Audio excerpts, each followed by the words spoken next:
So, ito yung ibon. Ayan mga kalapatids. May napansin nga kami mga kalapatids. Kita nyo yung buntot niya mga kalapatids. Ayun, no? Alam nyo na kagad kung ano nangyari. No, sa mga sanay-sanay talaga dyan na unang tingin pa lang alam nyo na nangyari sa warrior nyo. Ayun, no? So parang bawas ang buntot niya. Ayan boy. Parang kaya pala sobrang nipis ng buntot. Oh. Ayan, no? Hindi ko alam kung naglugon to o baka nadakma mga kalapatids eh. Pero tingin ko boy nahila yan. Dinakma yan. Ha? Ayan mga kalapatids. Oh. So, kulang yung piraso ng buntot eh.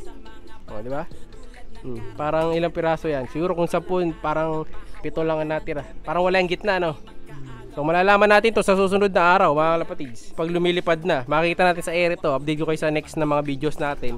Na kapag lumilipad na siya, makikita natin. So, ayan nga si 99, mga kalapatids.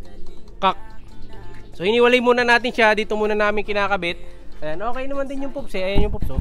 Under, ano pa siya dito? Observation. Titingnan pa natin magiging kalagayan niya kasi kung siya i-inday niya yung buntot niya na nabawasan, hindi na natin mailalaro to sa darating na Friday.